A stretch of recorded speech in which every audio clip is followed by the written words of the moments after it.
ni huduma zetu tunazotoa kwa wananchi wetu lazima zizingatie utu wa watu wetu.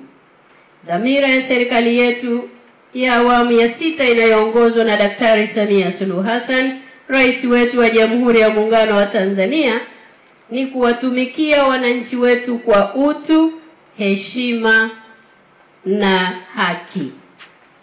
Hivyo migongano kati ya binadamu na wanyamapori lazima ishughulikiwe kwa haraka. Pale unapopata simu huku kuna wanyama wakali waharibifu wamefika kwenye maeneo ya wananchi, tunataraji uweze kuijibu simu hiyo kwa haraka na ufike eneo hilo kwa haraka. Tumia uadilifu wako wote, tumia weledi wako wote kuwahudumia wananchi wetu. Tumewezeshwa. Leo tumeona pikipiki 33 ambapo nimeambiwa tunakwenda, tunafika sehemu gari haiwezi kwenda. Mheshimiwa Rais ameleta pikipiki, tumezikabidhi. Hii ni muendelezo wa zile tulizoanza tangu mwaka jana. Hivyo ni wazi utayari wa serikali ni mkubwa. Sasa tunahitajika sisi. Hatuna sababu ya kumwambia mwananchi siwezi kufika. Tumewezeshwa vifaa, twendeni tukafanye kazi hii. Ipo tabia ya kuambia wananchi, kama unataka nije changia mafuta. Hilo jambo halipo, na katibu mkuu hili naomba ulisimamie. Mwananchi hatakiwi kuchangia mafuta ili askari wetu amfikie mwananchi. Ipo hiyo tabia baadhi ya maeneo. Naomba sana tunaposema tunawahudumia Watanzania kwa heshima na utu, huyu mtu ameshavamiwa na mnyama mkali na mharibifu. Hiyo pesa ya kukutumia anaitoa wapi? Kwa katibu mkuu hili tulisimamie ili tuweze kuifanya kazi yetu hii kwa heshima na kujali utu wa Mtanzania. Rasilimali hizi ambazo tumezirithi tunatakiwa na sisi tuwarithishe kama slogan yetu inavyosema.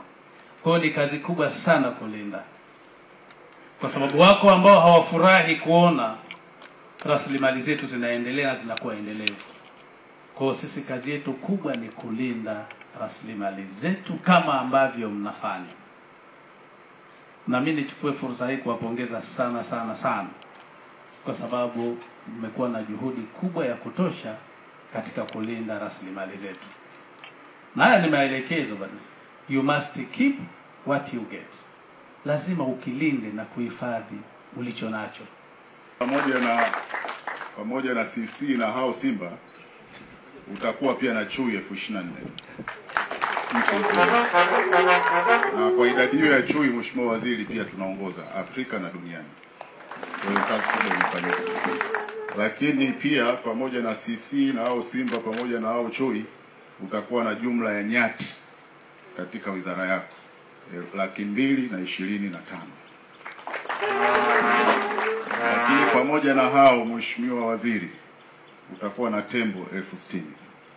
La kwanza, serikali imetupatia fedha za bajeti za kutekeleza majukumu yetu. TAWA tumepata 100% ya bajeti kwa mwaka wa fedha 24-25. Ni jambo kubwa sana. Tunatoa shukrani kwa serikali. Jambo la pili, Mheshimiwa Waziri, mbali ya fedha za bajeti, pia Mheshimiwa Rais alipatia fedha za kuboresha miundombinu ya utalii. Tulipata na changamoto ya ugonjwa wa uviko, sekta nyingi za utalii ziliyumba. Mheshimiwa Rais alitafuta fedha na TAWA tulipata. Mheshimiwa Waziri, tulipata bilioni 12.9 kwa ajili ya kuboresha miundombinu ya utalii ambayo kazi hiyo tuliifanya.